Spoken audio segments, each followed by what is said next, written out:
Sometimes we travel great distances to find the very thing our hearts have been missing all along. When grief becomes too heavy to carry alone, we make choices that once seemed impossible. Wealthy widow Evelyn Hargrave stepped off the dusty stagecoach in Pine Ridge, Montana, carrying only her late sister's secret letters. The letters spoke of a mountain man named Patch McKenna. Evelyn had fled her empty Boston mansion to find this man who had somehow touched her sister's heart. But the grizzled, one-eyed stranger chopping firewood behind a weathered cabin was nothing like she expected. Patch was older, quieter, carrying scars deeper than the missing eye. As winter snow began to fall, Evelyn realized she may have traveled 2,000 miles to find something far more unexpected than adventure.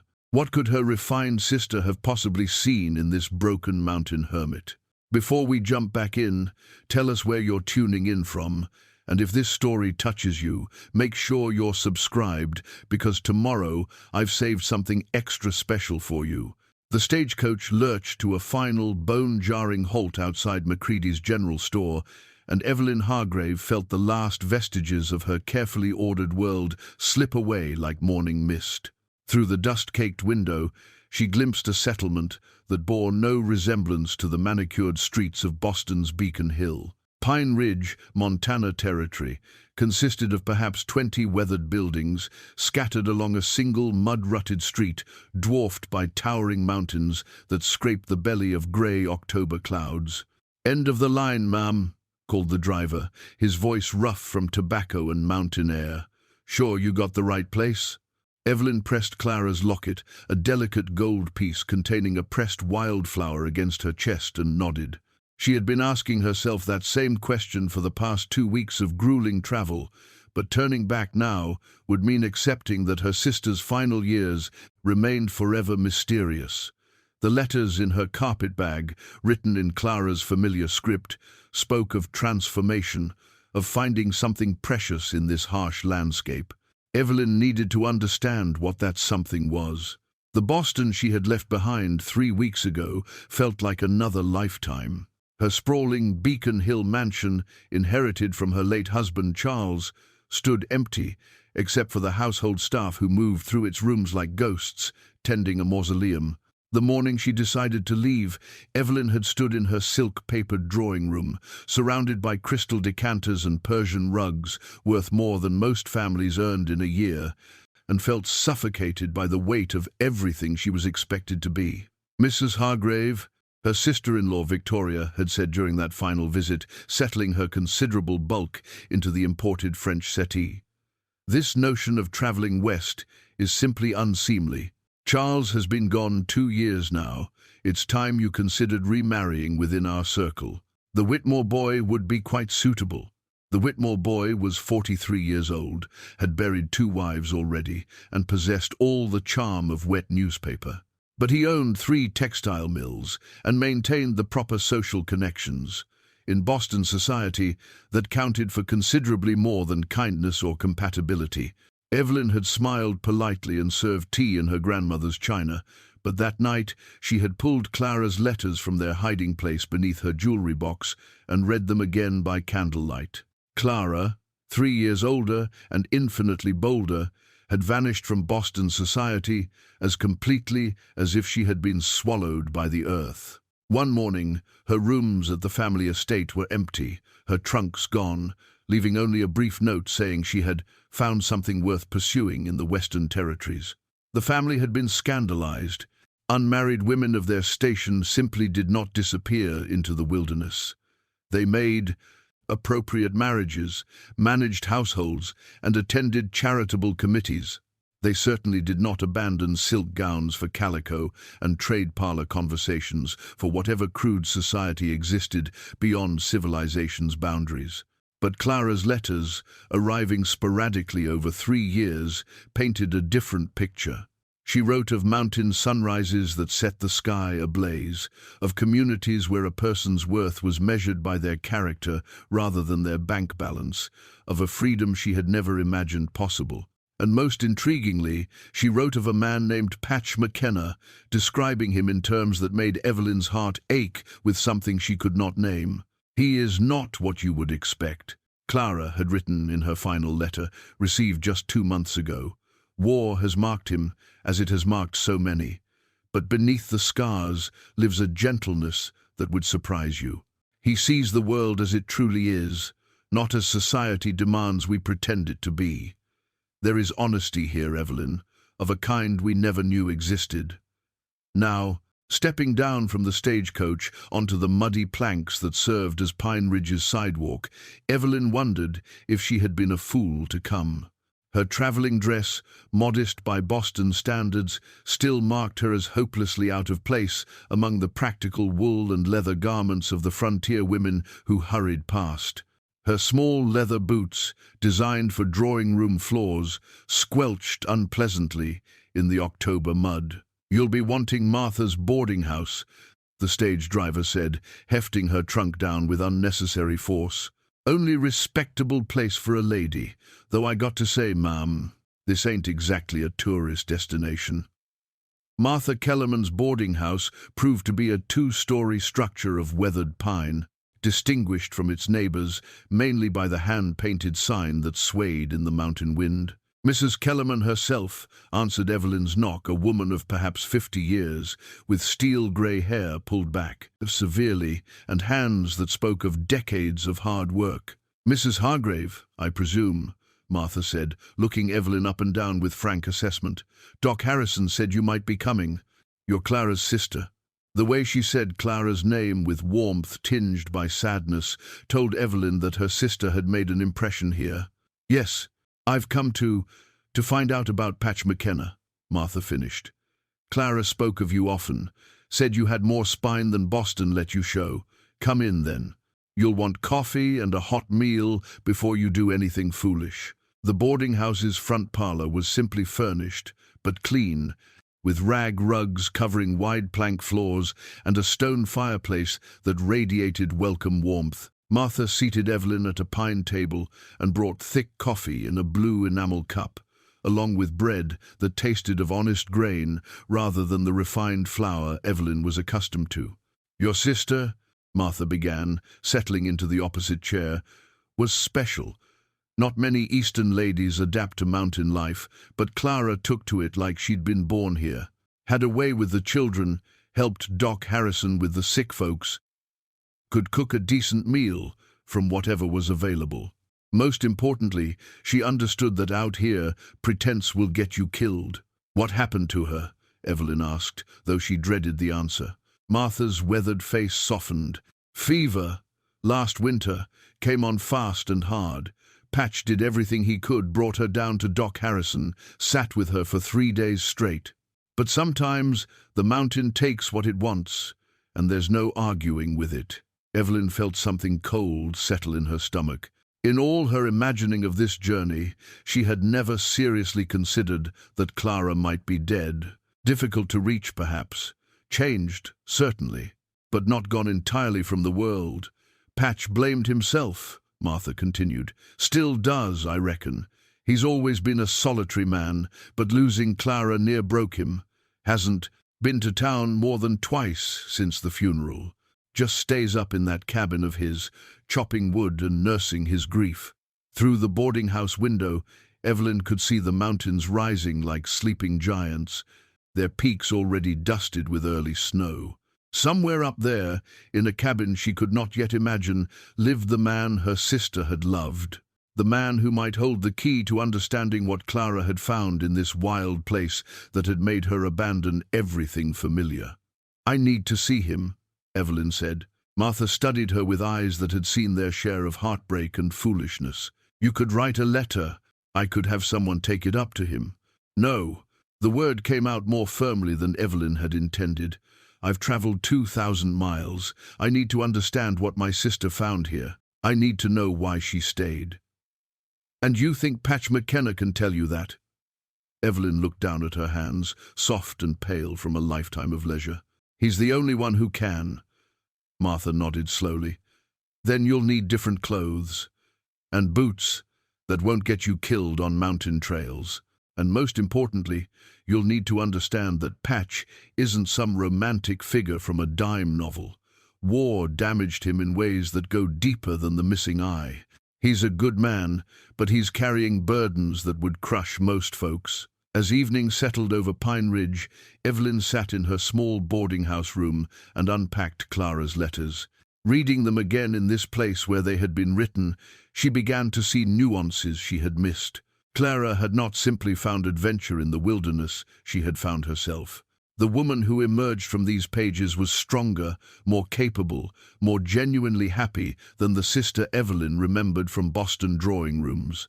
Outside her window, the mountains loomed against a star-filled sky, unlike anything visible through Boston's gaslit haze. Somewhere up there, a man named Patch McKenna was probably sitting by his own fire, perhaps thinking of the woman he had lost.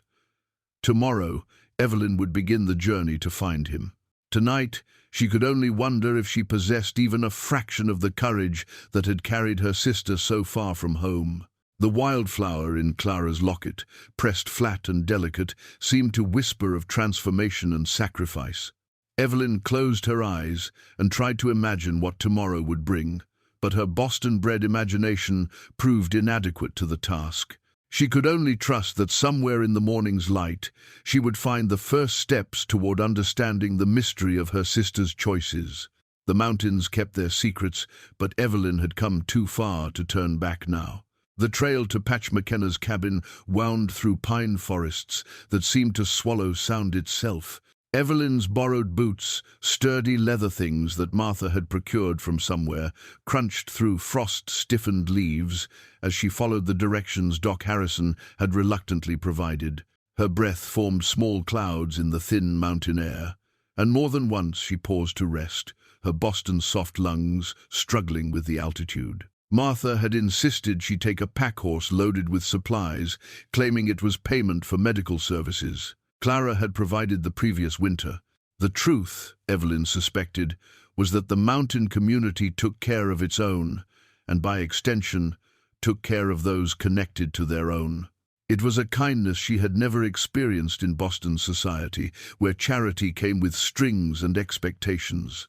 The cabin appeared suddenly, through a break in the trees, a sturdy log structure with a stone chimney from which a thin column of smoke rose straight up in the still air.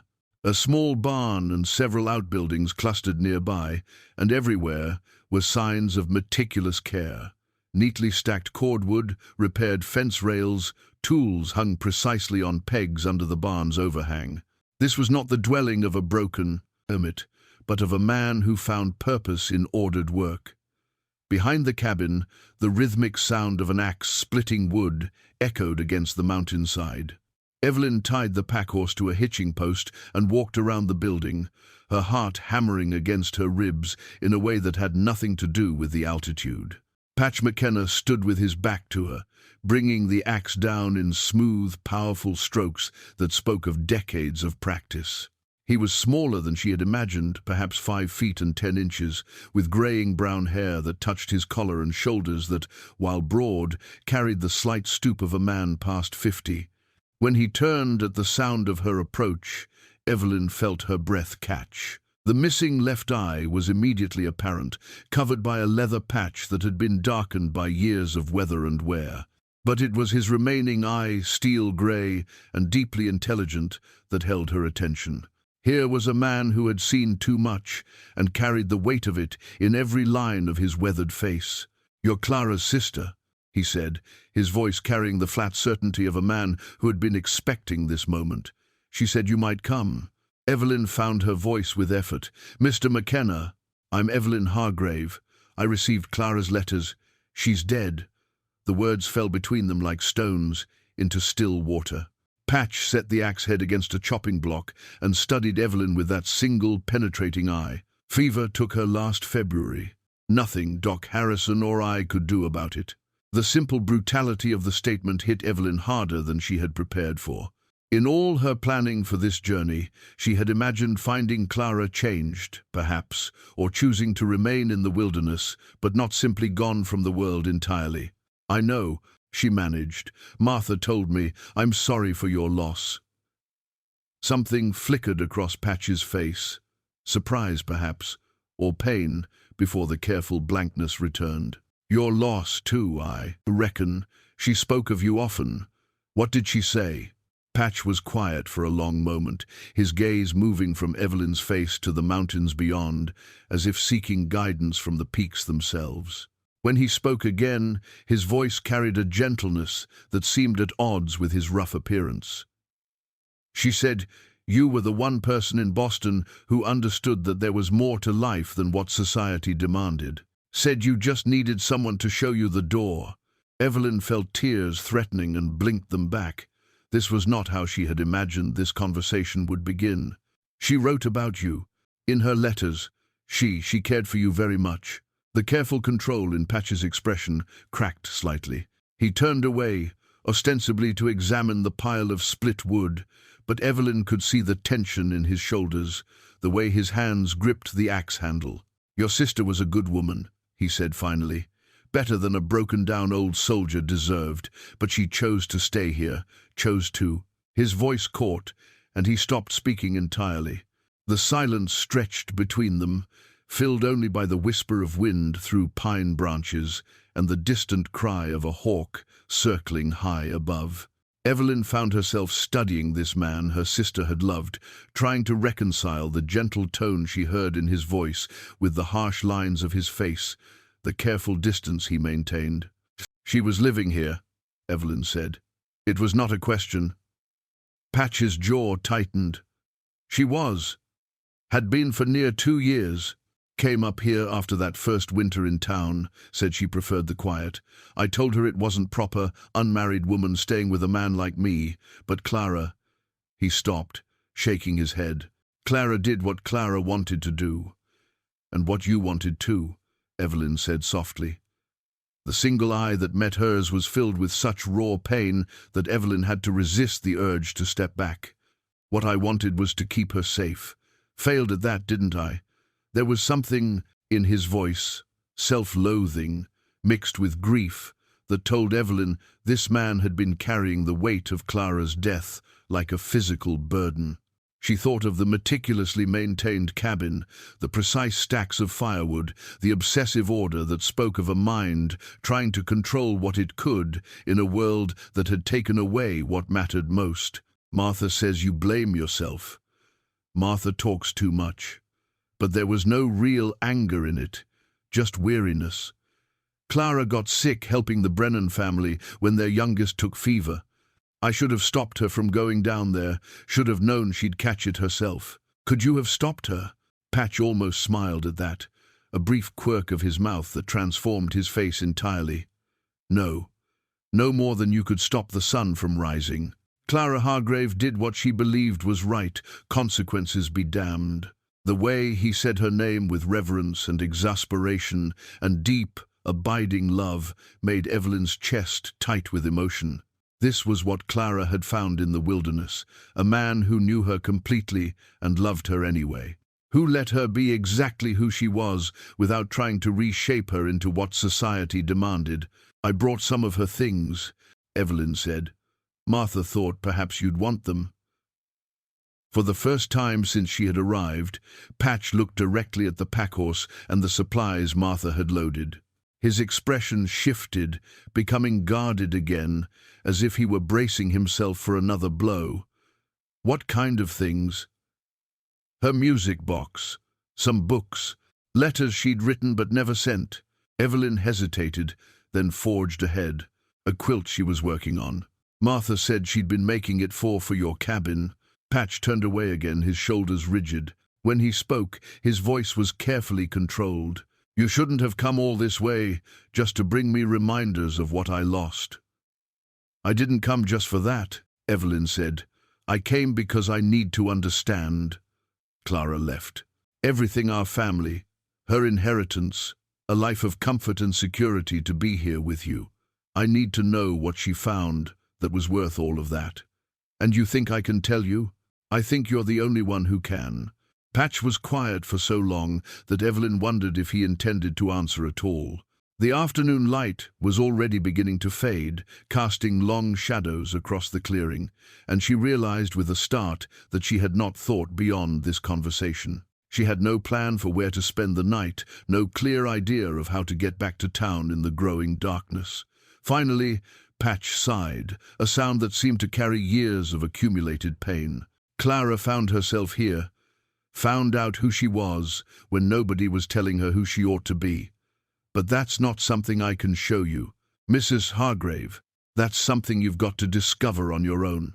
He looked at her then, really looked at her, taking in her borrowed clothes and city-soft hands, and the determined set of her jaw that was so much like her sister's. Question is, are you brave enough to do the looking? Or are you just going to take those things back to town and catch the next stage to Boston? Evelyn met his gaze steadily, despite the challenge she heard in his voice. I don't know, she said honestly, but I'm here now, and I'm not ready to leave. Something shifted in Patch's expression, not quite approval, but perhaps the beginning of respect. He nodded once, sharply, and picked up his axe. Then you'd better start by helping me get this wood stacked before dark. Mountain winter doesn't wait for anyone to be ready. That night, Evelyn sat by the fire in Martha's boarding house parlor, Clara's unfinished quilt spread across her lap. The fabric told a story of transformation. The bottom corner showed delicate silk squares in shades of rose and ivory, the kind of material Clara would have worn to Boston tea parties. But as the pattern progressed upward, the silk gave way. To sturdy cotton, then to practical wool, and even some rough homespun that must have come from local families. She was learning, Martha said, settling into the chair opposite with her own mending. First year she was here, Clara couldn't boil water without burning it. By the end, she could preserve vegetables, smoke meat, and deliver a baby if Doc Harrison wasn't available. Clara delivered babies? Evelyn looked up from the quilt, trying to reconcile this image with her memory of her sister fainting at the sight of blood during a minor kitchen accident. 3 of them, last count. Mountain women don't have the luxury of delicate constitutions. Martha's needle moved steadily through a sock that had seen better days. Your sister figured that out fast. Had to, if she wanted to be useful up here.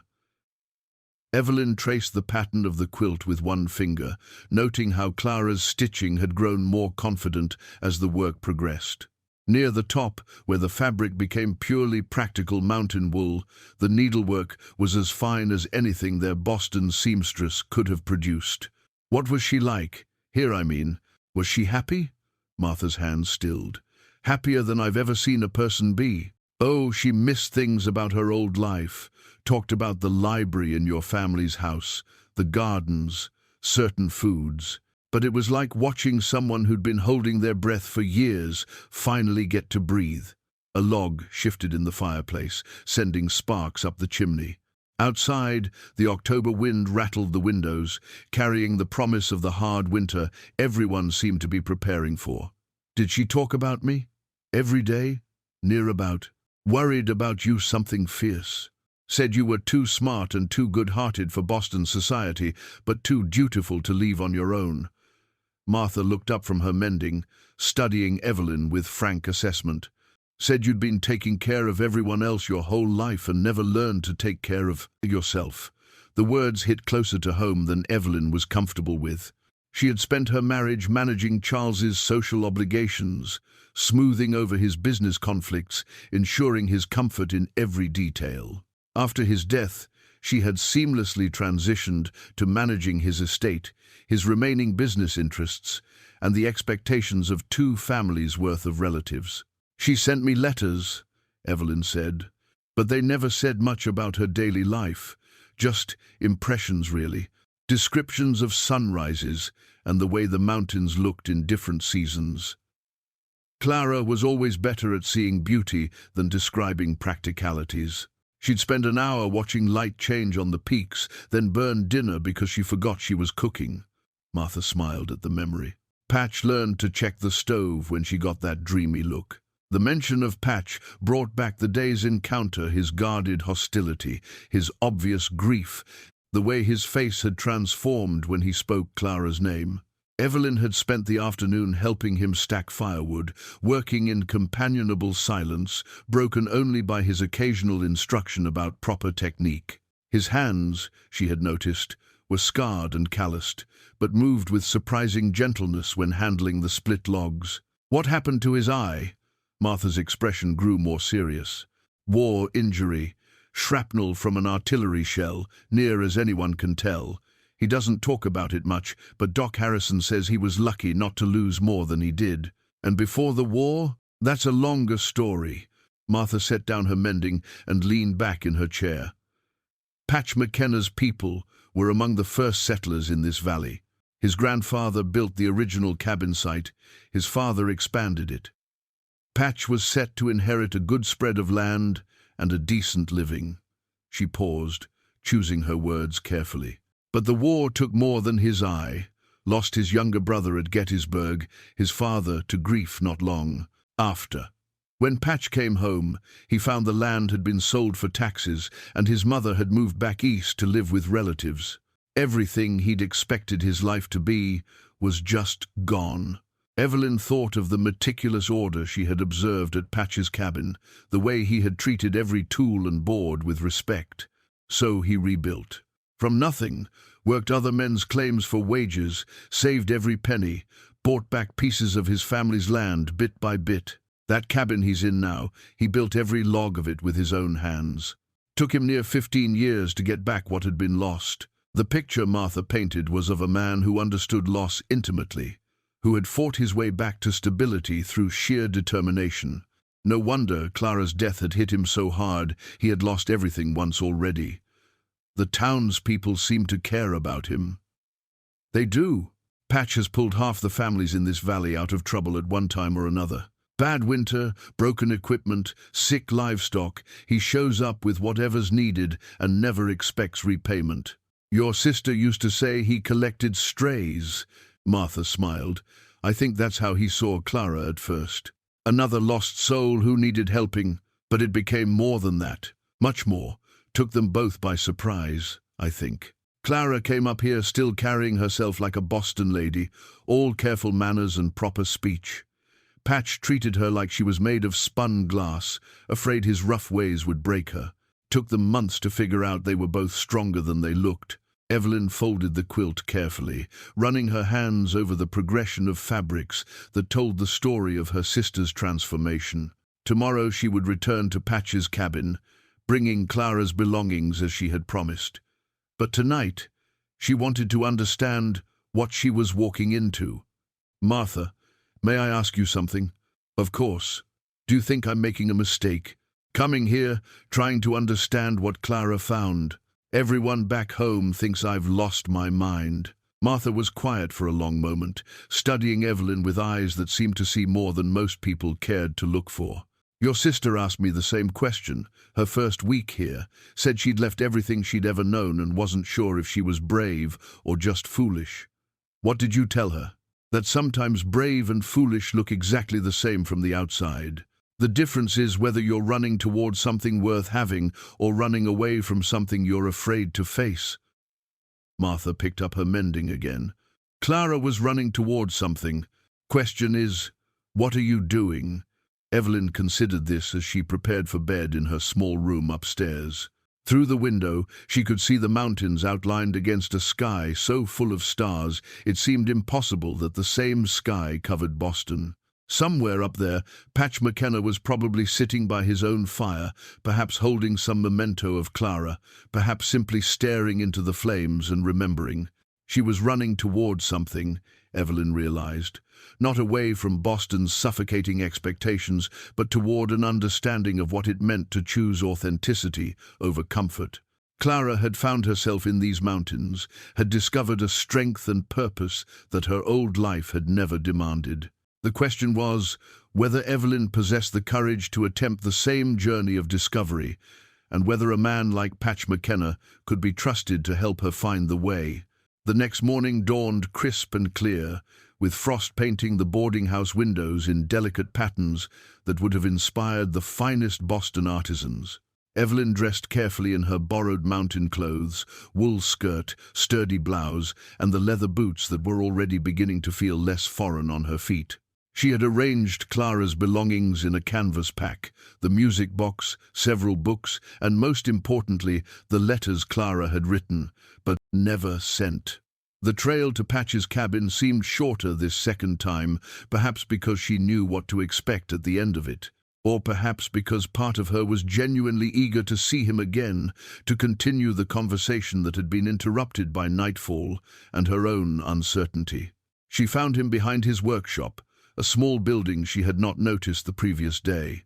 Through the open door, she could see hand-carved furniture chairs, tables, and cabinets that displayed a level of craftsmanship that would have been prized in Boston's finest homes. The tools, hanging on the workshop walls, were not crude frontier implements, but precisely maintained instruments that spoke of decades of skill and care. "You're back," Patch said without looking up from the chair he was sanding. His voice carried neither welcome nor dismissal, simply acknowledgement of fact. "I brought Clara's things, as I promised." Evelyn set down the pack and waited, unsure of the protocol for this situation. In Boston, there would have been prescribed rituals for such exchanges, proper words and gestures that smoothed over the awkwardness of grief and loss. Here, she sensed, such artifices would be seen as insulting. Patch set down his sandpaper and turned to face her. In the morning light, she could see more clearly the lines that suffering had carved around his eye, the premature grey in his hair. But she could also see the strength in his hands, the careful intelligence in the way he observed her. "Before I look at those," he said, "I've got something to show you." He led her into the cabin, which proved to be larger and more comfortable than its rustic exterior suggested. The main room contained a stone fireplace, a small kitchen area, and furniture that matched the quality of the pieces she had seen in his workshop. Everything was scrupulously clean and organized, but there was a lived-in quality that spoke of genuine home rather than mere shelter.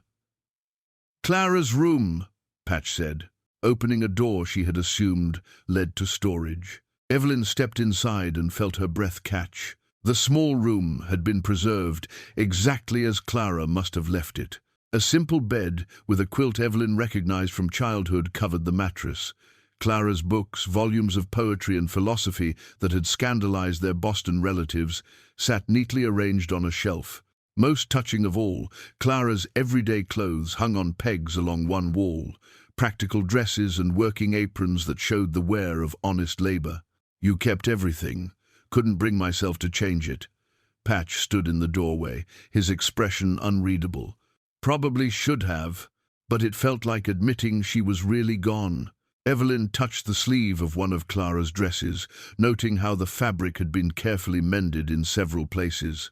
Her sister, who had never so much as hemmed a handkerchief in Boston, had learned to maintain her own clothing, to make do and repair rather than simply replace. She was happy here, Evelyn said, and it was not a question. Happiest I ever saw anyone be. Used to sing while she worked little songs she'd make up about the weather or the mountains or whatever nonsense struck her fancy. Drove me half crazy at first, all that chatter when I was used to quiet. But then... He stopped, shaking his head. "But then you missed it when she was gone." "Miss it still." Patch's voice was so quiet she almost missed the words. "House feels dead without her noise." They returned to the main room, where Evelyn unpacked Clara's belongings with careful reverence. The music box, when opened, played a delicate waltz that seemed almost absurdly refined in the cabin's rustic setting. Patch listened to the entire melody without speaking, his scarred hands resting motionless on the table. "She used to play this every night before bed," he said finally. "Said it reminded her of dancing with you when you were children." Evelyn's throat tightened. She remembered those evenings in the family's drawing room, Clara leading her through careful steps while their governess played piano. It seemed impossible that the woman who had treasured such memories could be the same person who had learned to smoke meat and deliver babies in a mountain cabin. "The letters," Evelyn said, pulling out a tied bundle. "Martha thought you should have them." Patch took the packet with obvious reluctance. "What kind of letters?" "Ones she wrote to me but never sent, and some to you, I think, written during her illness." The expression that crossed Patch's face was pure pain. He set the letters aside without opening them, his jaw tight with the effort of maintaining control. "Can't read those yet," he said. Maybe someday, but not yet. Evelyn understood. The immediate grief was still too raw, too overwhelming. Reading Clara's final thoughts would be like reopening a wound that had barely begun to heal. "There's something else," she said, pulling out the last item. "She was working on this for your cabin." The unfinished quilt seemed to fill the room with Clara's presence. Patch stared at it for a long moment, then reached out to touch the careful stitching with fingers that trembled slightly. "She said it would keep the drafts out," he said. "Always complaining about how cold the mornings were, but she wouldn't let me add another blanket to the bed. Said this would be better because she made it herself. She was proud of learning to sew," Evelyn said. In her letters, she wrote about how satisfying it was to create something useful with her own hands. She was proud of a lot of things she learned up here: canning vegetables, tending the garden, helping with difficult births. "Your sister discovered she was stronger than anyone ever told her she could be." There was something in his voice, admiration mixed with loss, that made Evelyn look at him more carefully. This was not just a man mourning his lover. This was someone who had witnessed and celebrated another person's transformation into their truest self. "I want to understand what she found here," Evelyn said. "Not just the facts of her life, but what made her choose to stay." Patch was quiet for a long time, studying the quilt with its progression from delicate silk to sturdy wool. When he spoke, his voice carried a gentleness she was beginning to recognize as his natural tone beneath the defensive gruffness. "Understanding takes time and work. Mountain life doesn't reveal itself to visitors, only to people willing to earn their place in it." He looked at her directly. "You planning to stay long enough for that kind of learning?" "I don't know," Evelyn admitted, "but I'm willing to try." Patch nodded slowly. "Then you'd better start by learning to split kindling properly. What you did yesterday would get you through maybe one cold snap, but winter up here lasts 6 months. It was, Evelyn realized, an invitation of sorts, not warm perhaps, but genuine. Patch McKenna was offering to teach her some small part of what Clara had learned. The question was whether she possessed the courage and determination to be a worthy student. October's end brought the first serious snowfall, arriving 3 days earlier than even the mountain veterans had predicted. Evelyn woke in her boarding house room to find the world transformed, every tree branch, fence post, and rooftop outlined in pristine white, the mountains themselves disappearing into low-hanging clouds that promised more snow to come. Martha knocked on her door before dawn. "Storm's moving in fast," she said without preamble. "Doc Harrison thinks it might trap folks up the mountain for days. You planning to visit Patch today? You'd better get going now." Evelyn dressed quickly in her warmest borrowed clothes, adding an extra wool shawl that Martha pressed into her hands. The general store was already bustling with people buying last-minute supplies, their faces showing the serious concern of people who understood what mountain winter could mean.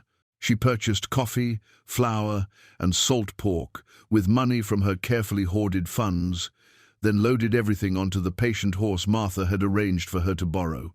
The trail to Patch's cabin, normally a pleasant hour's ride, became a struggle against wind and swirling snow. The horse picked its way carefully through drifts that were already ankle-deep, and more than once Evelyn had to dismount and lead the animal around fallen branches. By the time she reached the cabin, her face was numb with cold, and her hands could barely grip the reins. Patch met her at the barn, his expression grim. "Shouldn't have come up in this weather," he said, but his hands were gentle as he helped her down from the horse. "Storm's going to be a bad one." "I brought supplies," Evelyn said through chattering teeth. "Martha thought you might need them. Martha worries too much." But Patch's tone was fond as he led the horse into the barn's warmth. "Though I appreciate the coffee. Been making do with chicory for weeks."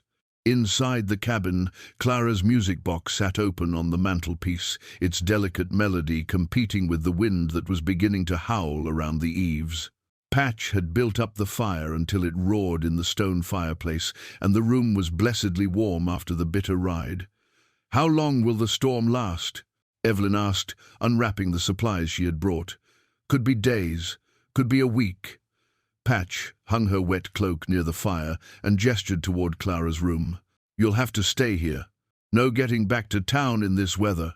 The implications of spending days alone in the cabin with Patch McKenna should have scandalized Evelyn, but instead she felt only relief.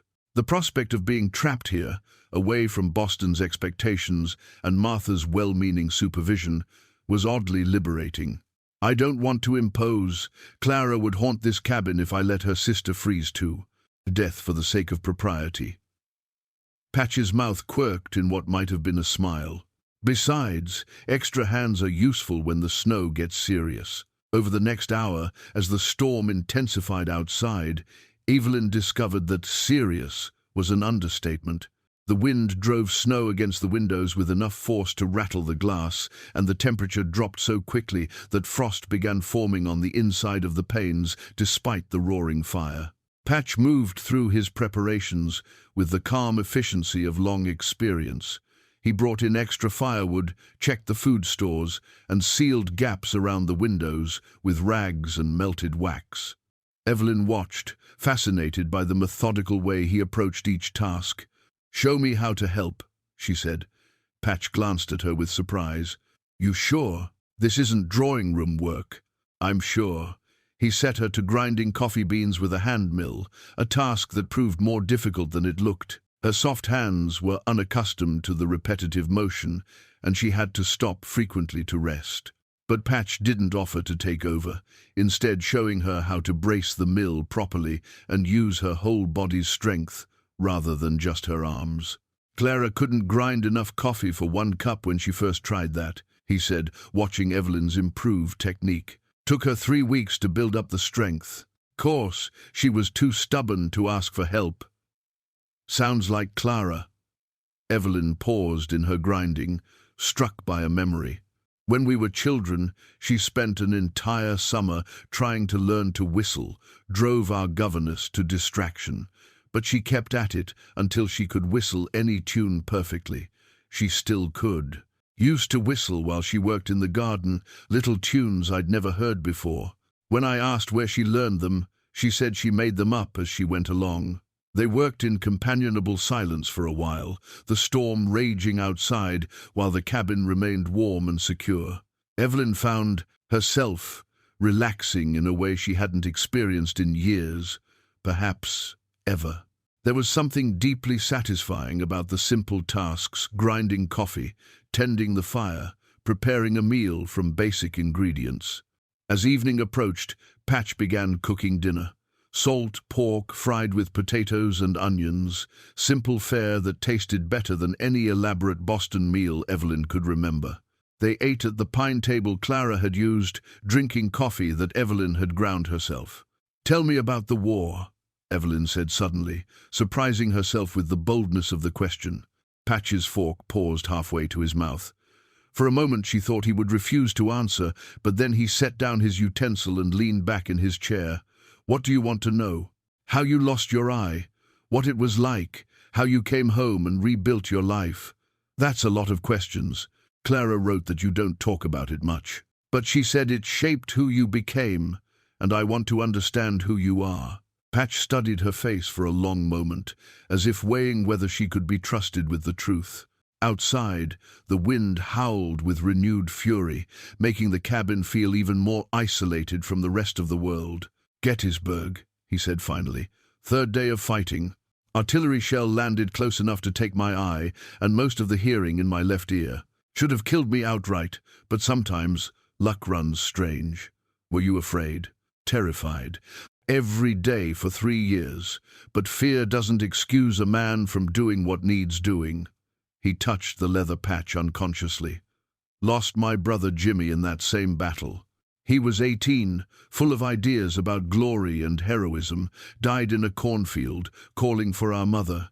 Evelyn felt tears threatening at the quiet pain in his voice. "I'm sorry. War taught me that life can change in an instant, that everything you think is permanent can disappear while you're not paying attention." Patch picked up his fork again, but didn't eat. When I came home and found everything gone, the land, my parents, the life I'd expected to have, it wasn't really a surprise. Just confirmation of what I'd already learned. But you rebuilt. Had to. Giving up would have been disrespectful to Jimmy's memory, to all the boys who didn't make it home. He met her eyes directly. Clara understood that. She knew about loss, about having to start over when everything familiar gets taken away. The comparison hung in the air between them. Evelyn thought about her own losses, Charles's death, the suffocating expectations of Boston society, the growing realization that her entire life had been lived according to other people's plans. Perhaps that was what Clara had seen in Patch. Someone who understood that sometimes starting over was the only way to truly live. The storm continued through the night, and Evelyn fell asleep in Clara's bed, listening to the wind and Patch's quiet movements as he tended the fire. For the first time in years, she felt safe. The storm trapped them for 4 days, and in that time Evelyn discovered muscles she never knew she possessed. Patch worked her harder than any Boston servant would have dared, teaching her to split kindling with proper form, to bank fires so they would burn through the night, to prepare meals that provided real nutrition rather than mere refinement. Her hands, soft from a lifetime of leisure, developed blisters that broke and hardened into calluses. "Good," Patch said on the 3rd morning, examining her grip on the axe handle. "You're starting to use your whole body instead of just your arms." Clara made the same mistake at first thought. Strength came from muscle instead of technique. It was the kind of casual comparison that had become frequent between them, these references to Clara's own learning process. Instead of painful reminders of loss, they were beginning to feel like shared memories, ways of keeping Clara's presence alive in the cabin where she had been so happy. On the 4th morning, Evelyn woke to silence. The wind had died during the night, and pale sunlight streamed through windows, no longer rattled by driving snow. When she emerged from Clara's room, she found Patch already dressed and preparing to venture outside. "Storm's broken," he said, "but it'll be at least another day before the trail to town is passable. Good thing, because we've got work to do." The work proved to be checking on Patch's neighbors, isolated families scattered throughout the mountain valleys who might need assistance after the storm. Evelyn learned that this was simply what people did here. When weather threatened, everyone looked after everyone else. It was a form of community care that Boston society, for all its charity committees and formal philanthropy, had never quite managed. Their first stop was the Brennan homestead, a modest cabin where Tom Brennan lived with his wife Mary and their 3 young children. Tom had injured his leg the previous month, and Patch was concerned about their fuel supply. "Patch!" Mary Brennan called as they approached, her face bright with relief. "Thank goodness. Tom's been fretting about the woodpile for days." Evelyn watched as Patch assessed the family's situation with quiet efficiency. Their firewood was running low, one of the children was showing signs of a head cold, and their milk cow was acting strangely. Within minutes, Patch had organized a plan. He would split firewood while Mary and Evelyn checked on the cow, and Tom, despite his bad leg, could help by sorting the split wood into sizes. "Mrs. Hargrave," Mary said as they walked to the barn, "I'm so glad you've come to visit our mountains. Clara spoke of you often. She said you had a gift for organizing people and making things run smoothly." The cow, it turned out, was simply responding to the storm's disruption of her normal routine. But as Evelyn helped Mary with the morning milking, she found herself genuinely interested in the practical challenges of mountain life. How did you keep milk from freezing in winter? What signs indicated that a cow was truly ill versus merely unsettled? How did you manage a household when the nearest doctor was hours away and the nearest store was even farther? "Clara asked me the same questions when she first came up here," Mary said, noting Evelyn's curiosity. "Course, she was asking them while trying to milk a cow for the first time and getting more milk on herself than in the bucket. Did she learn quickly? Quick enough. But more important, she learned to ask for help when she needed it. That's harder for some folks than learning the skills themselves. As they worked, Evelyn found herself thinking about a conversation she had overheard between Tom and Patch. They were discussing something called a boundary stone, an old surveyor's marker that apparently had some significance for land claims in the area.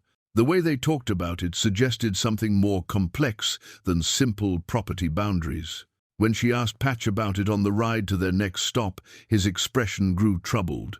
"Old survey markers from when the territory was first mapped," he explained. "Problem is, some of the original surveys were done wrong, and now there's talk of railroad companies challenging land claims based on the mistakes. What does that mean for people like the Brennans?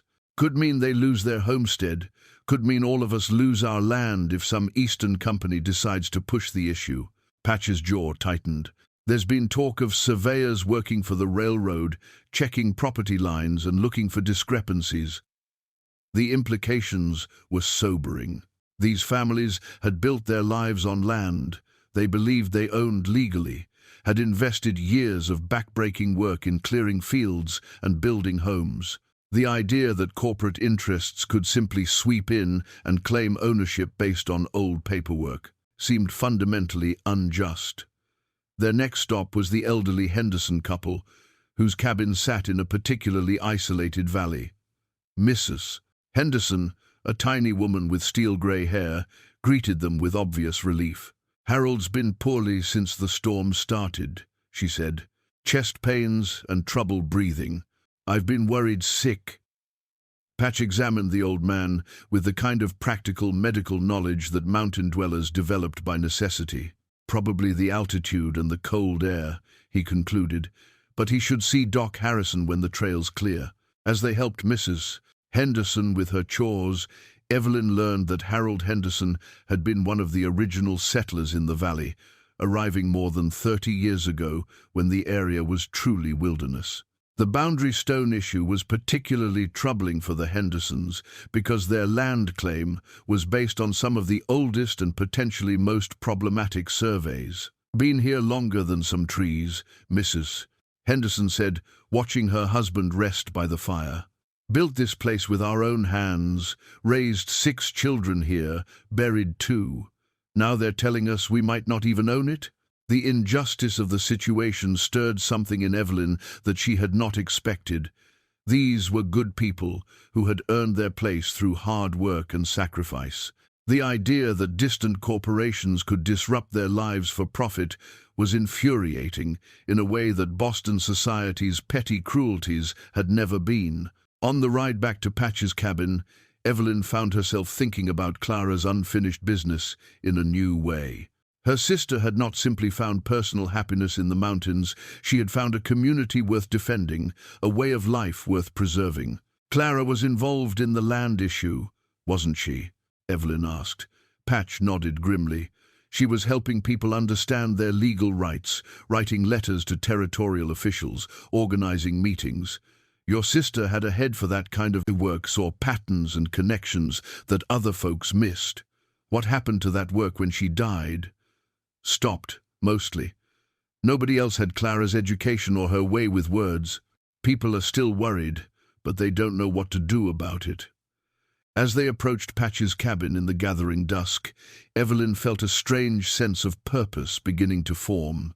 Clara had found meaningful work here, something that mattered beyond personal satisfaction.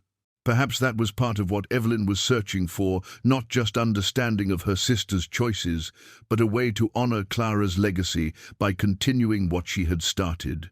The boundary stone issue was complex, but Evelyn had spent years managing her late husband's business affairs. She understood legal documents, correspondence, and the kind of methodical organization that complex problems required. For the first time since arriving in Pine Ridge, she began to see how her Boston-bred skills might be genuinely useful in this new world. The question was whether she had the courage to commit to something that would require her to stay indefinitely, to make the mountains her home as Clara had done. It was while cleaning Clara's music box that Evelyn made the discovery that would change everything. The delicate mechanism had been sticking, playing its waltz in halting, discordant notes that pained her to hear. Patch had been working in his shop, and the cabin was quiet except for the soft sounds of her careful work with a small brush and oil. The music box was more complex than it had appeared at first glance. As Evelyn lifted out the tiny dancing figures to clean the base, she noticed that the velvet lining seemed oddly thick in one corner. Curious, she pressed gently and felt something shift beneath the fabric. Working carefully with her fingernails, she managed to lift a corner of the lining. Underneath lay a folded letter, the paper thin and yellowed with age. Clara's handwriting was immediately recognizable, but the date made Evelyn's hands tremble. February 10th, 1875, just days before Clara's death. "My dearest Evelyn," the letter began, and Evelyn sank into Patch's chair by the fire to read. "If you are reading this, then my plan has worked, and you have come to find Patch as I hoped you would. I know this will come as a shock, but I have been writing to you for months, preparing letters that I never sent, waiting for the right moment to reveal what I had discovered here. I am dying, sister. The fever that has taken so many this winter has claimed me as well, though I suspect I have perhaps days rather than hours remaining. Doc Harrison has been kind but honest about my prospects. Do not grieve over much. I have lived more truly in these past 3 years than in all the decades that came before. But I did not hide this letter simply to bid you farewell. I hid it because I need you to understand something crucial. Your journey here was not accidental. Every letter I sent you was carefully crafted to plant seeds of curiosity about this life I had chosen. Every description of mountain sunrises and community gatherings was designed to show you what you were missing in Boston's gilded cage. You think you came here to understand my choices, but the truth is far more complex. I brought you here because I could see what you could not, that you were dying by inches in that beautiful prison Charles left you, that your generous heart was withering from lack of purpose, that your considerable intelligence was being wasted on social obligations that meant nothing to anyone. I brought you here because Patch McKenna is going to need someone to help him heal after I am gone. Oh, he will tell you he prefers solitude, will insist that he has no need for companionship. But I have watched this good man struggle with loneliness and grief, and I know that isolating himself is not the answer. He needs someone who can see past his scars to the gentle soul beneath, someone with the patience to wait while he learns to trust again. More than that, this community needs someone with your skills, Evelyn. The land troubles I wrote about are worse than I let on. Railroad companies are actively challenging property claims throughout the territory, using legal technicalities and political influence to seize land from families who have worked it for decades. These good people need an advocate who understands law and business, who can write persuasive letters and organize effective resistance. I started that work, but my time is ending. You could finish it if you chose to stay. You could make a difference here in ways that Boston society would never allow. But most importantly, dear sister, you could find yourself here as I found myself. You could discover what it means to live according to your own values rather than others' expectations, to work with your hands as well as your mind, to be part of something larger than your own comfort. I know what I am asking of you seems impossible. I know that choosing this life would mean giving up everything familiar, accepting hardships you have never imagined, possibly facing family ostracism and social ruin. But I also know that you are braver than you believe yourself to be, more capable than Boston ever demanded you become. Patch will resist my matchmaking, of course. He will see accepting help as a betrayal of my memory, will convince himself that caring for someone else dishonors what we shared. You must be patient with him.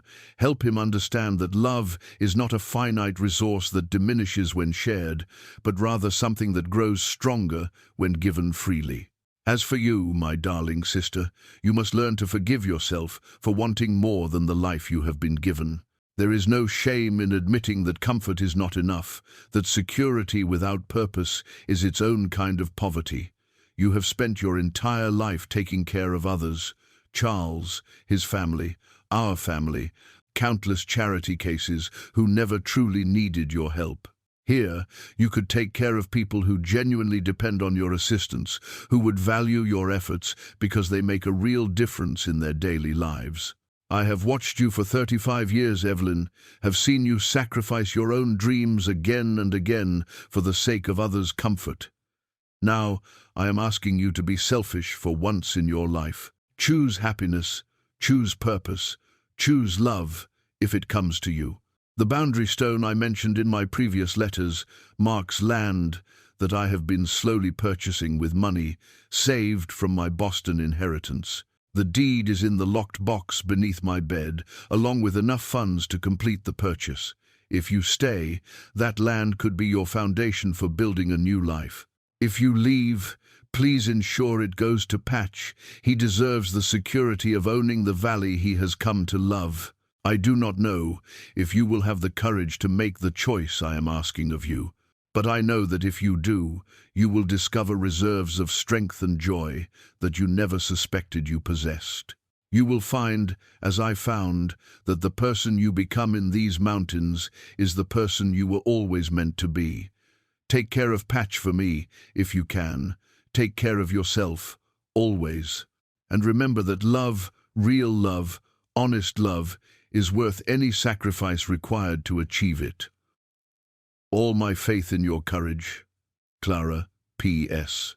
The key to my locked box is sewn into the lining of my green wool dress. Patch has never looked through my belongings carefully enough to find it. His grief makes him treat my room like a shrine. You will have to be the one to discover what I have left for you both. Evelyn read the letter 3 times before the full implications settled into her mind. Clara had orchestrated everything, not just Evelyn's journey west, but her meeting with Patch, their growing friendship, even the timing of her arrival as winter approached. Every conversation they had shared, every moment of connection, had been guided by Clara's careful planning. The sound of Patch's footsteps on the cabin porch broke through her shock. Quickly, she folded the letter and slipped it into her dress pocket, but she could not compose her expression quickly enough to hide her emotional turmoil. "What's wrong?" Patch asked the moment he entered, his eyes sharp with concern. "You look like you've seen a ghost." In a way, she had. Clara's voice in the letter had been so clear, so unmistakably her sister's mixture of practicality and romantic idealism, that Evelyn could almost believe Clara was standing in the room with them. "I found something," Evelyn said carefully. "In the music box. A letter Clara left for me." Patch's expression grew wary. "What kind of letter?" "One that explains why I really came here, why she wanted me to find you."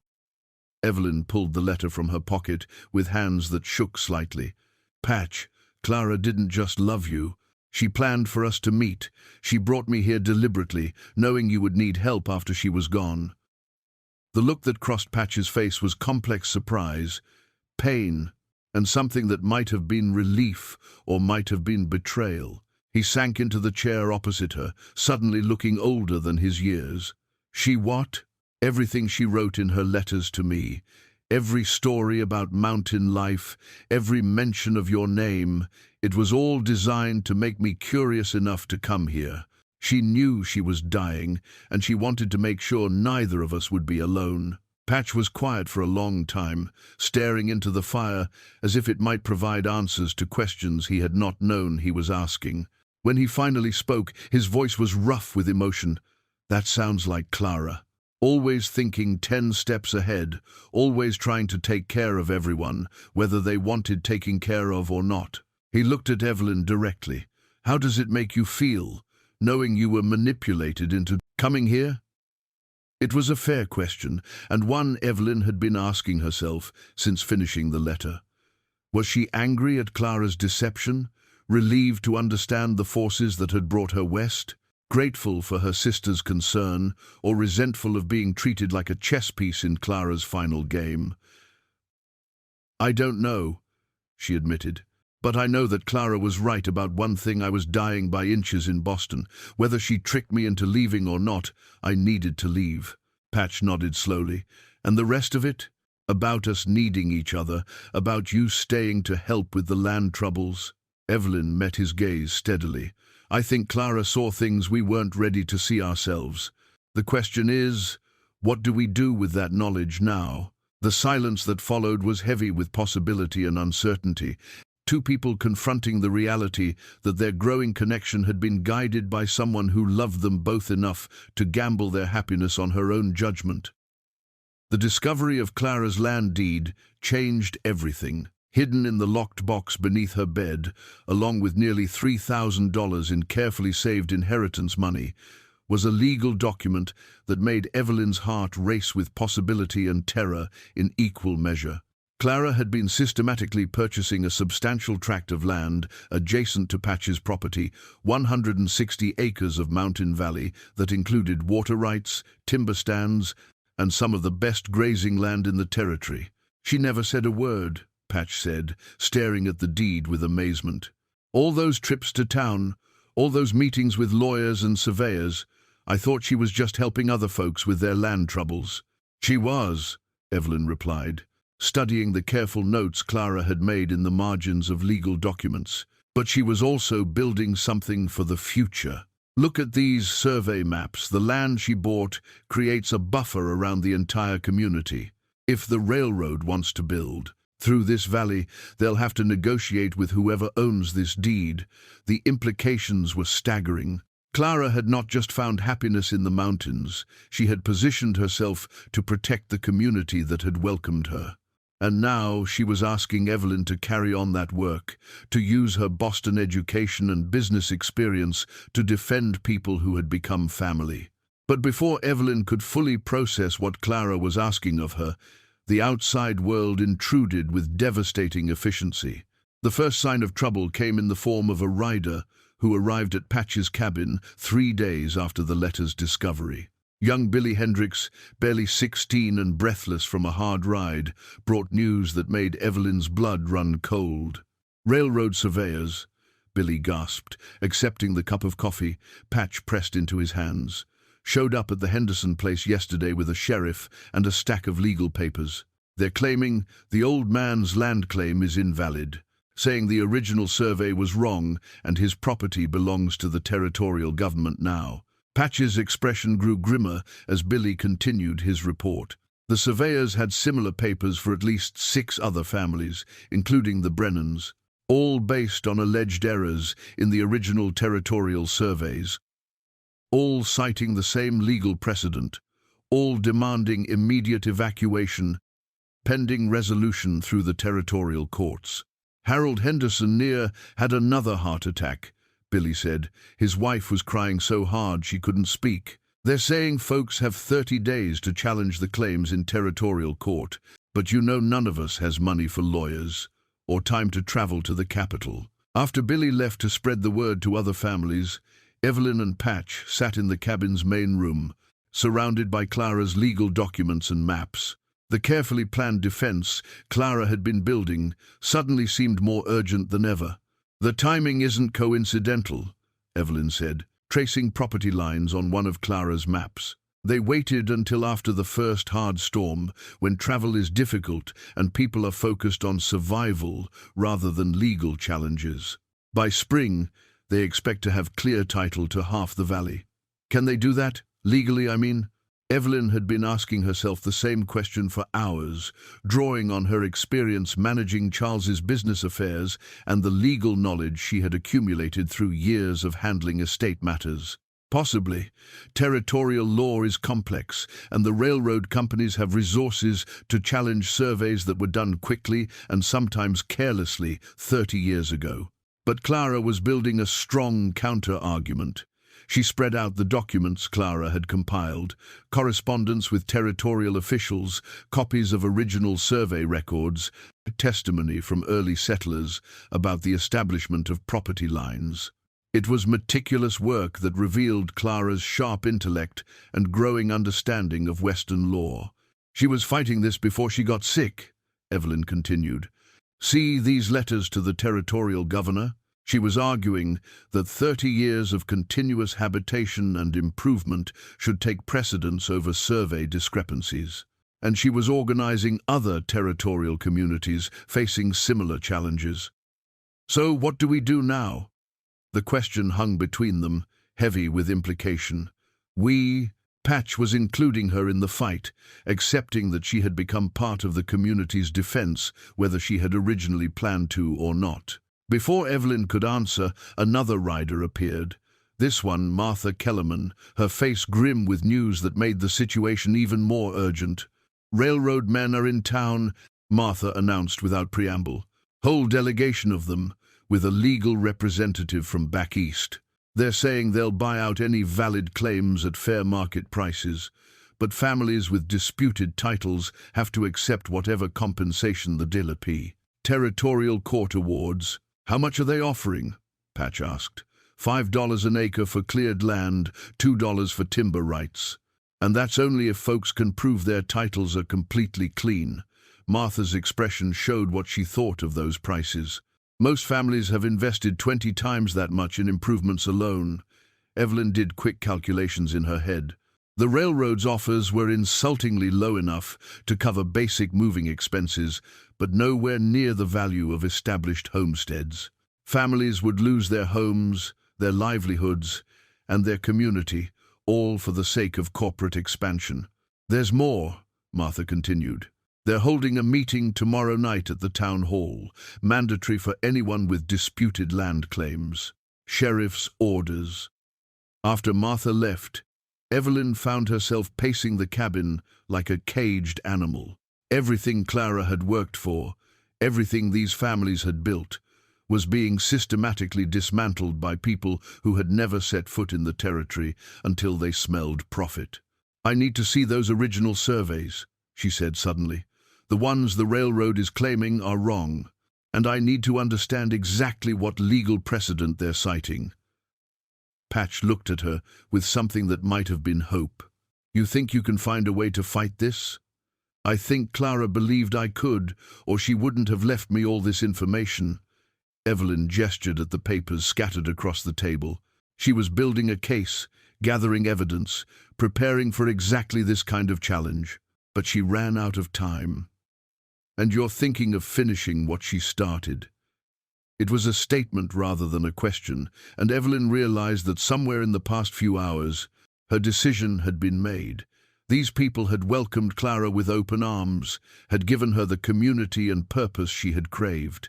They had been kind to Evelyn despite her obvious foreignness, had shared their knowledge, and trusted her with their stories. The idea of watching them lose everything to corporate greed was intolerable. "I'm thinking that I have skills Clara didn't have," Evelyn said. "I understand business law, corporate tactics, the kind of legal maneuvering the railroad is using. And I have something else Clara didn't have when she started this fight." "What's that?" "I have the land deed she assembled, which gives me legal standing to challenge the railroad's claims. And I have enough money to hire proper legal representation if necessary." The next morning brought a steady stream of visitors to Patch's cabin as word spread about Evelyn's intentions. The Henderson family arrived first, Harold still pale from the stress of the previous day, but determined to understand his options. The Brennans came next, with their 3 children in tow and worry lines etched deep around Mary's eyes. By midday, nearly 20 adults were crowded into the cabin, drinking coffee and discussing strategy with the kind of desperate intensity that came from having everything at stake. Evelyn found herself in the strange position of being both the newest member of the community and its most experienced advocate. "The key," she explained, spreading out Clara's maps on the table, "is proving that the original surveys were not actually wrong, just different from what modern surveying techniques would produce. 30 years ago, surveyors used different methods, different tools. The discrepancies the railroad is citing might be within acceptable margins of error for the time period." "But how do we prove that?" Tom Brennan asked. "We're not surveyors or lawyers. We hire experts. We challenge their findings with our own technical evidence. And we use the political pressure that Clara was building with other territorial communities." Evelyn pulled out a thick folder of correspondence. Clara was in contact with settlers facing similar challenges throughout Montana Territory. If we can coordinate our defense, present a united front, we have a much better chance of success. The discussion continued for hours, covering everything from legal technicalities to practical logistics. Who could travel to the territorial capital? How would they fund expert witnesses? What timeline were they working with before the railroad's claims became final? As the afternoon wore on, Evelyn found herself energized in a way she had not experienced since her early days managing Charles's business interests. This was work that mattered, that would make a real difference in people's lives. The complex legal and political challenges were exactly the kind of problems her mind was designed to solve. But even as she threw herself into the planning, part of her was acutely aware of Patch's quiet presence at the edge of the group. He contributed practical knowledge when asked, offered his cabin as a meeting place, and made it clear that he supported whatever decision the community made. But she could see the weight of worry in his expression, the fear that he was about to lose not just his neighbors, but also the woman who had brought new purpose to his carefully ordered life. That evening, after the last neighbor had departed and they were alone again, Patch finally voiced what had been unspoken all day. If you do this, if you really take on the railroad and the territorial government, there's no going back to Boston. You'll be committed to this life, this place, these people. Are you ready for that? Evelyn looked around the cabin that had become so familiar, at Clara's quilt draped over the back of a chair, at the legal documents that represented both challenge and opportunity. Through the window, she could see the mountains outlined against a star-filled sky, and somewhere in those peaks, the land that Clara had left her waited to be claimed or abandoned. I think, she said slowly, that I've been ready for longer than I realized. The question is whether you're ready to have me stay. The silence that followed held all the weight of Clara's unfinished plans and their own growing feelings, a moment balanced on the edge of transformation that would define the rest of their lives. The town hall had never seen anything like it. Railroad representatives in expensive suits sat at a table near the front, flanked by a territorial sheriff and a lawyer whose briefcase probably cost more than most families earned in a year. Behind them, nearly every adult in Pine Ridge filled the wooden benches, their faces showing the kind of grim determination that came from having everything they had built hanging in the balance. Evelyn entered the hall wearing her finest remaining Boston dress, dark blue silk with pearl buttons that caught the lamplight, and carrying a leather portfolio that contained Clara's carefully assembled legal documents. She had chosen her appearance deliberately, knowing that first impressions mattered in legal confrontations. Let the railroad men see that they were not dealing with uneducated frontier families, but with someone who understood their world. Patch walked beside her, his own appearance transformed by a clean white shirt and his best wool jacket. The leather eye patch he usually wore had been replaced by a newer one that spoke of dignity rather than damage. He carried himself with military bearing, reminding everyone present that he was a man who had faced down Confederate artillery and lived to tell about it. "Mrs. Hargrave," the railroad's lawyer said as they approached the front of the hall, his tone carefully neutral. "I understand you've appointed yourself spokesman for the disputed landowners. I'm Henry Caldwell, representing the Montana and Pacific Railroad Company, legal representative," Evelyn corrected smoothly, "acting under power of attorney for multiple property holders in this valley." It was not entirely true yet, but the formal language served its purpose. Caldwell's eyebrows rose slightly, reassessing his opposition. The meeting began with Caldwell presenting the railroad's position with practiced efficiency. Survey discrepancies, territorial law precedents, the need for proper documentation, all delivered in language designed to overwhelm rather than inform. Several families shifted uncomfortably as technical terms flew over their heads, and Evelyn could see doubt beginning to creep into faces around the room. When Caldwell finished his presentation, he looked directly at Evelyn. "Now, Mrs. Hargrave, I understand you have some questions about our findings." Evelyn rose slowly, feeling the weight of every eye in the room. This was the moment Clara had been preparing her for, whether either of them had known it at the time. She opened her portfolio and pulled out the first document. Mr.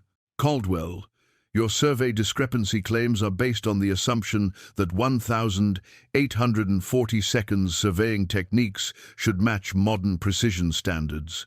However, territorial law clearly states that original survey markers take precedence over resurvey findings when the original markers can be verified. She handed him a copy of the relevant statute.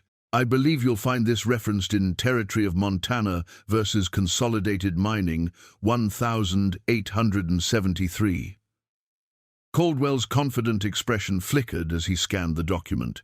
Behind him, one of the railroad representatives leaned forward to whisper urgently in his ear.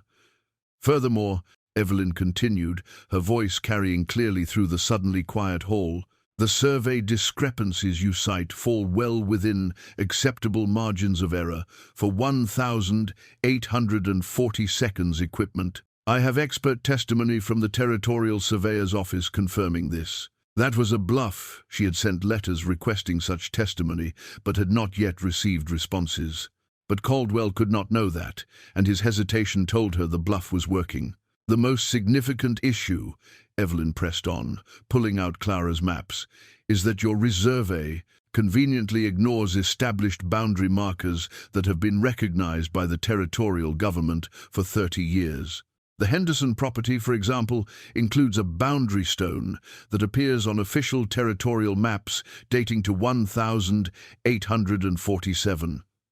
She spread the map on the table between them, pointing to the carefully marked locations Clara had documented. Unless you're suggesting that the territorial government has been recognizing invalid property lines for 3 decades, these markers establish clear legal precedent for existing claims. The murmur that ran through the crowd was hopeful rather than worried now. Evelyn could see understanding dawning on faces around the room. She was not just challenging the railroad's findings, she was dismantling them systematically. Caldwell recovered his composure quickly, but there was wariness in his eyes now. Mrs. Hargrave, while your legal research is thorough, the simple fact remains that the Montana and Pacific Railroad has received territorial authorization for this route.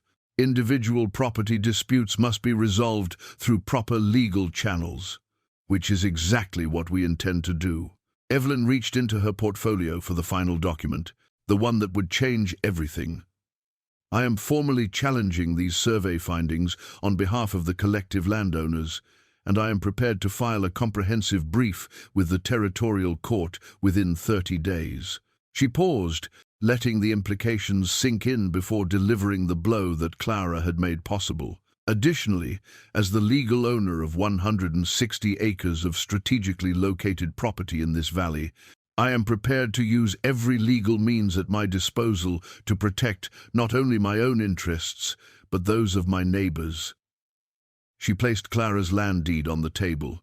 The railroad's proposed route runs directly through land that I now own free and clear, with verified surveys and territorial registration dating to last year.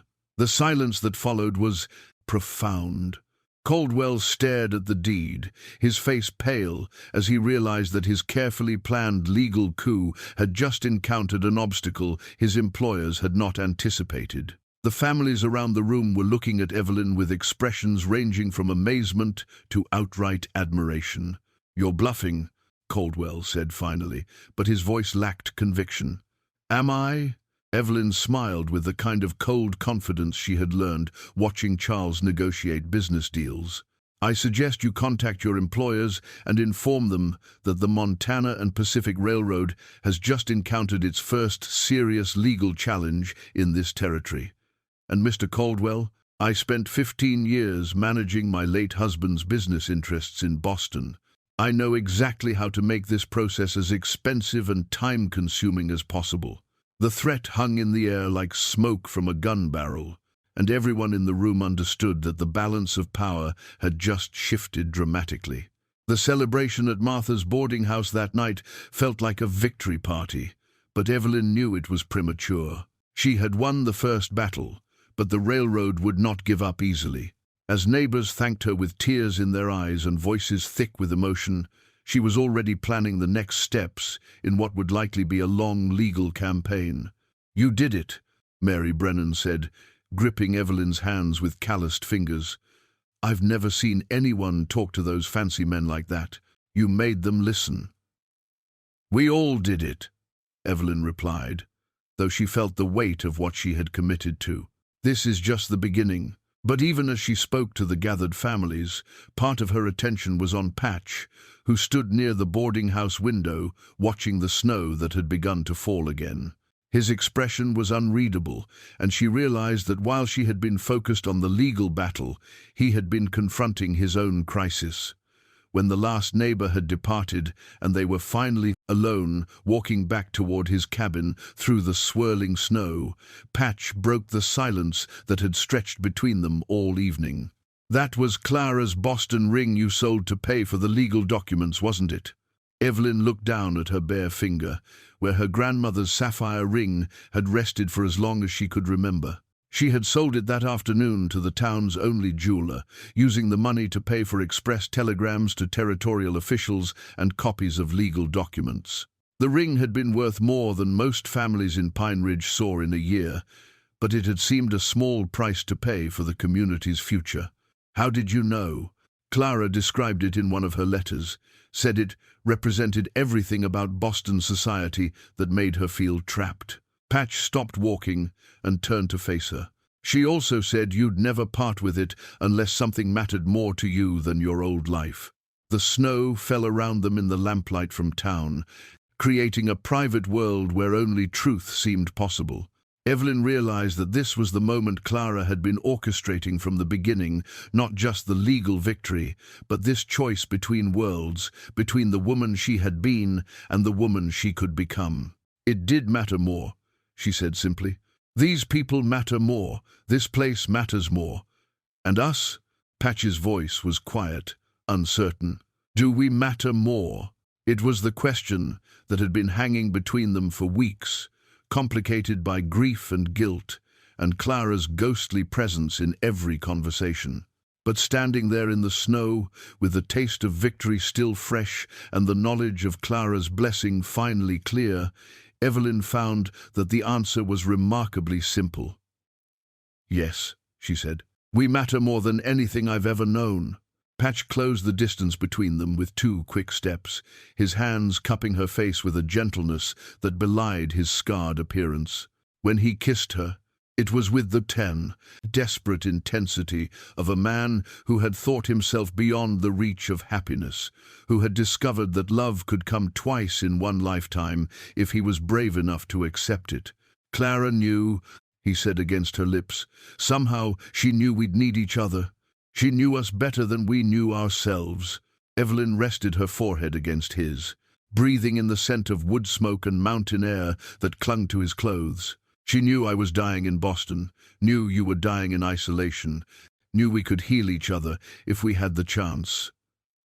They walked the rest of the way to the cabin in comfortable silence, hands linked despite the cold. Inside, Patch built up the fire while Evelyn hung Clara's wedding dress, the artifact that had come to symbolize abandoned traditions on its peg in what would now be their shared bedroom. "I found this in her trunk," Evelyn said, smoothing the ivory silk with careful hands. "I thought I might use the fabric for curtains. Clara would have liked that her old life transformed into something useful for our new one." Patch nodded, understanding the symbolism. She always said pretty things should serve a purpose beyond just being pretty. As they sat together by the fire, Evelyn pulled out the letters she had been drafting to territorial officials, legal experts, and other threatened communities throughout Montana Territory.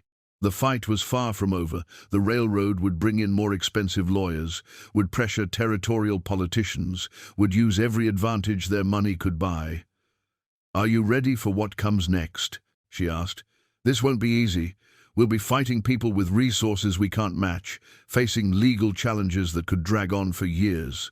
Patch studied her face in the firelight, seeing the determination that had impressed even hardened railroad lawyers. "I'm ready for whatever comes, as long as you're with me." "Then we'd better get to work."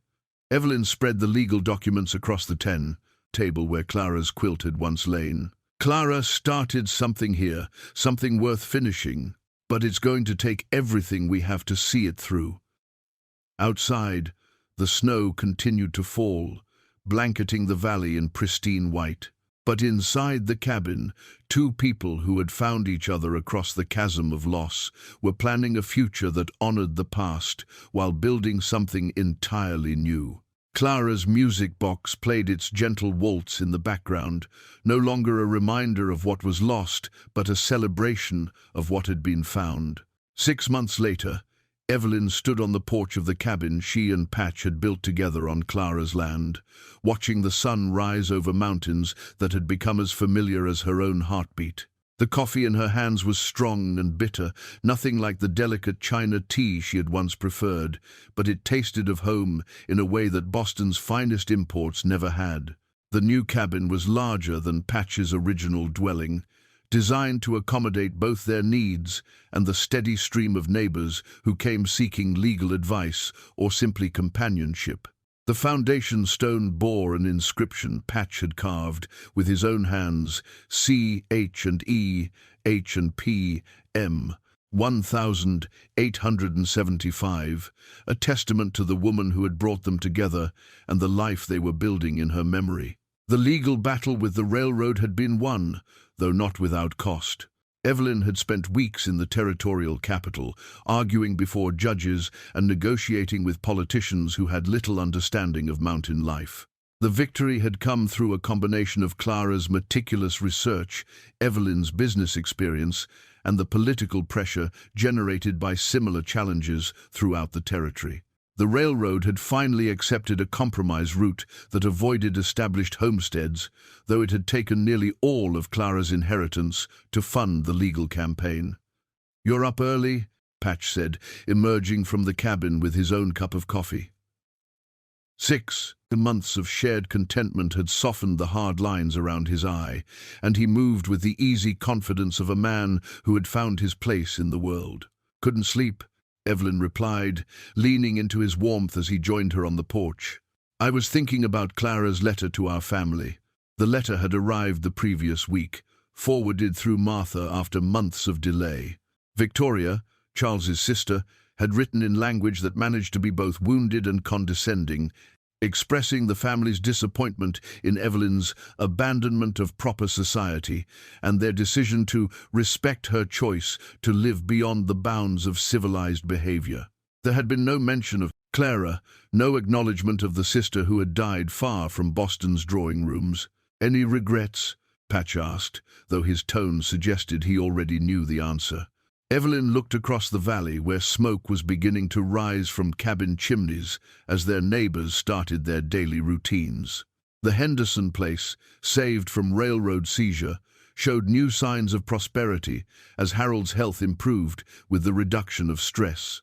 The Brennan family had expanded their garden and were talking about adding more livestock. Throughout the valley, the community that Clara had helped defend was thriving. "None," she said firmly, "though I think Victoria would faint if she could see me now." It was true. The refined Boston widow had been replaced by a woman whose hands bore calluses from honest work, whose skin had been touched by mountain sun and wind, whose days were filled with purposes that extended far beyond social obligations. Evelyn had learned to preserve vegetables, smoke meat, and assist with difficult childbirths. More importantly, she had established the valley's first school, teaching reading and arithmetic to children who might otherwise have grown up without formal education. "The children are doing well with their letters," she continued, thinking of her newest project. "Mary Brennan's oldest is ready for more advanced mathematics, and the Henderson girl has a real gift for composition. Clara would be proud," Patch said, and it was true. The school had been built on land Clara had purchased, using principles of practical education that Clara had advocated in her correspondence with territorial officials. It was perhaps the most fitting memorial to a woman who had valued learning and community above social status. A rider approached along the valley trail, and Evelyn recognized young Billy Hendricks bringing the weekly mail, Along with letters and newspapers, Billy carried news from the wider territory, updates on political developments, word from other communities facing similar challenges, and occasionally correspondence from former Boston acquaintances who still maintained polite contact despite their obvious bewilderment at her choices. "Mrs. McKenna," Billy called, and Evelyn still felt a small thrill at hearing her new name. The wedding had been simple, conducted by a traveling preacher with the entire valley in attendance. Martha had wept openly, declaring it what Clara would have wanted, and even stern Harold Henderson had admitted it was a sensible arrangement. "Morning, Billy. Any news from the capital?" "Good news, ma'am. That territorial education bill you helped write? It passed committee yesterday. Looks like mountain communities will be getting funding for proper schools after all." Evelyn felt a surge of satisfaction.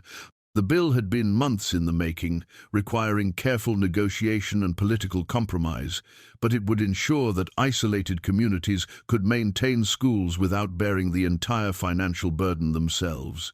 It was the kind of practical reform that Clara had envisioned, improving lives through persistent advocacy rather than dramatic gestures.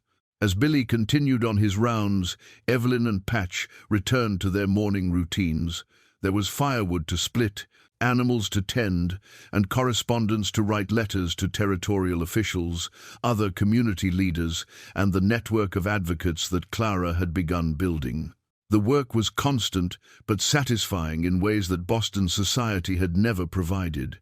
"Do you ever wonder," Patch asked, as they worked together in companionable silence, "what Clara would think of how everything turned out?"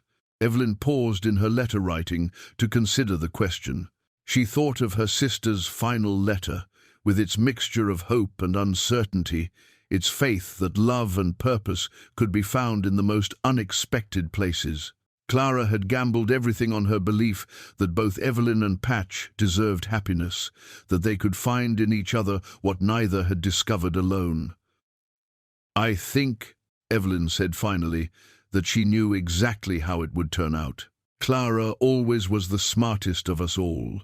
Evening found them on their porch again, watching stars appear in a sky unmarked by city lights.